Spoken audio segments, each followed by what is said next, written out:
você? Seja muito bem-vindo a mais um comentário da lição. Segunda-feira, meu povo, tem como tema Ascensão do Mal. Mas, antes disso, meu nome é Ismael e eu sou seu anfitrião da lição dos jovens. Então, pegue sua lição, pegue a sua Bíblia e me acompanhe neste comentário porque essa lição tá muito top, ó. Como eu estava dizendo, segunda-feira tem como tema Ascensão do Mal. Ontem nós conversamos um pouquinho mais sobre os valdenses, então se você perdeu o comentário de ontem, tô deixando um card aqui em cima. Por quê? Porque é uma sequência de fatos, tá bom? Eu disse ontem para vocês também que a história ela se repete, ou seja, essa perseguição foi feita com os valdenses porque eles proclamavam a verdade.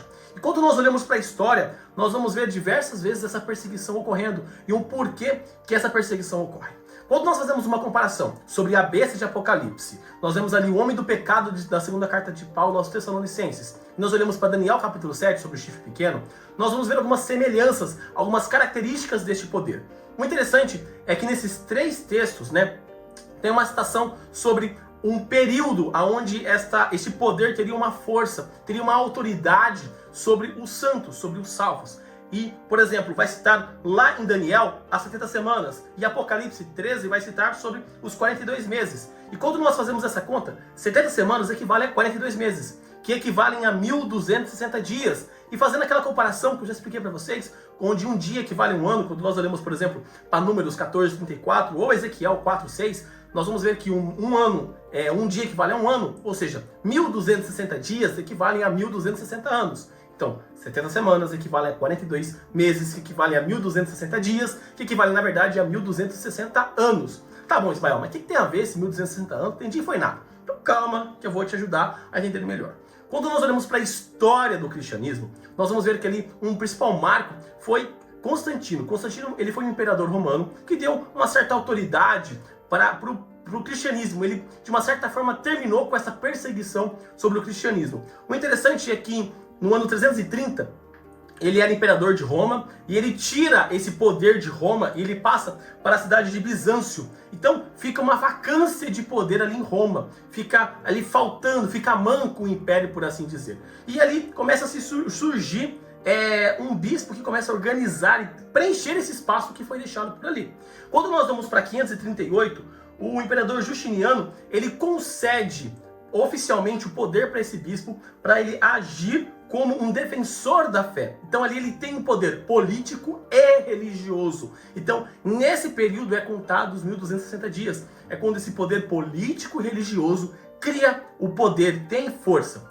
E aí quando nós seguimos a história, nós vamos ver que em 1798, o general de Napoleão, Berthier, ele leva o Papa cativo e ele coloca de lado, ele retira da cidade e tira aquele poder que estava instaurado, contando exatamente 1.260 anos. Olha que coisa interessante. Então, de 538 depois de Cristo até 1798, dão exatamente 1.260 anos, que seria este período que este poder político religioso teria sua autoridade completa. O interessante é que Apocalipse vai dizer, Apocalipse 13:12, cita que esse poder seria ferido, mas seria curado esse poder.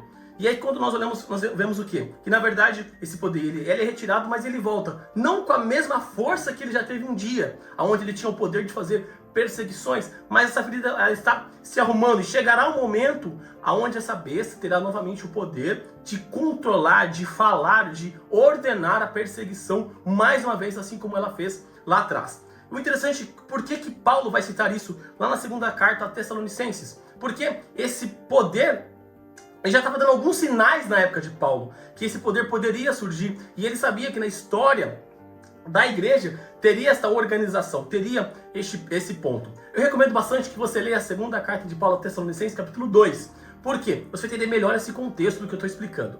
Lá nesta carta, Paulo vai citar que o grande cabeça por trás de toda essa besta, de toda essa organização, é o próprio inimigo, é o próprio Satanás. É ele que organiza, é ele que está ali liderando toda esta ação, esta perseguição ao povo de Deus. Então, ele é o verdadeiro inimigo, por assim dizer, do povo de Deus. É ele que está fazendo essa perseguição. Ele está controlando todas essas coisas para que dessa forma ocorra. Dessa forma, o grande enganador, que é o Satanás, ele começa a trabalhar, ele começa a agir, ele começa a fazer as coisas para que as pessoas sejam enganadas e não façam aquilo que Deus ordenou que elas façam. Não entreguem a vida delas a Cristo Jesus. Não vivam da forma que a palavra de Deus ordena que elas façam. Então, é importante nós entendermos o que é citado lá em Daniel capítulo 7. É importante nós entendermos o que é citado em Apocalipse capítulo 13 e 2 Tessalonicenses capítulo 2. Eu, se fosse você, pegaria os textos e marcaria as relações entre a besta, entre o homem do pecado e o chifre pequeno, para você entender melhor. Vai ficar mais fácil de você entender, de você casar essas ideias.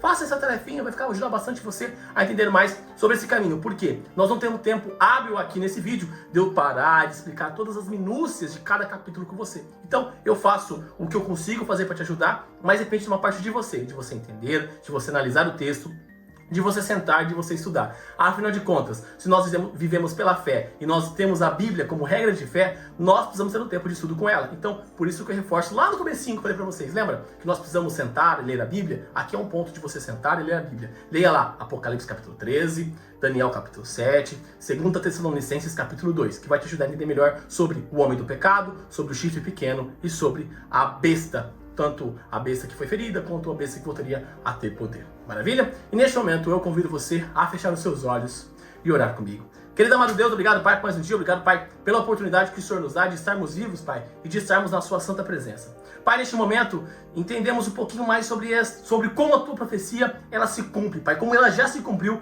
a respeito dessa perseguição desse poder político religioso, Pai, que perseguiria os santos nesse período de 70 semanas, de 42 meses, de 1260 dias, que equivale aos 1260 anos deste poder que ele teve total autoridade, Pai. Olhando desta forma, nós temos a certeza que o resto irá se cumprir. E o Senhor disse que a perseguição irá voltar, mas também que o Senhor irá voltar em poder e grande glória. Pai, que possamos entender realmente que o grande organizador de todas essas coisas, dessa perseguição, é o próprio inimigo, porque ele quer nos destruir, Pai. Ele não quer que nós alcancemos a Nova Jerusalém, ele não quer que nós alcancemos a vida eterna ao teu lado, Pai. Ele quer nos destruir e nos jogar no chão. Mas confiando no teu santo nome, nós temos força e poder de enfrentarmos o inimigo e de confiando no teu próprio sangue, Pai, nós temos a autoridade de falar para ele se afastar, porque nós temos um Deus verdadeiro que nos guia e nos guarda, Pai. Fique conosco, perdoe os nossos pecados e tudo isso, meu Pai, eu te peço e te agradeço em nome do seu Filho Jesus. Amém. Galerinha, não se esqueça de se inscrever aqui no canal para você dar aquela força e também para você não perder os conteúdos que são produzidos. Lembrando que os vídeos da lição são postados de domingo a sexta-feira, maravilha? Então quando você se inscreve no canal e você ativa o sininho, você sempre recebe as notificações quando os vídeos são postados. Também deixa seu like nesse vídeo para mostrar que você gostou do conteúdo, para dar aquela força e também para o algoritmo do YouTube compreender que o canal é de qualidade, que o canal é de relevância e que ele pode recomendar para mais pessoas, assim como você pode recomendar clicando aqui embaixo no botão de compartilhar e colocando nas suas redes sociais, Facebook, Instagram, WhatsApp, Telegram, enfim, a forma que você achar melhor de levar a mensagem de Deus a mais pessoas. E também clica aqui, ó, nessa playlist da lição dos jovens e nessa outra playlist das meditações que eu faço aos sábados com vocês. Então é isso, galera. Um forte abraço a todos e até mais!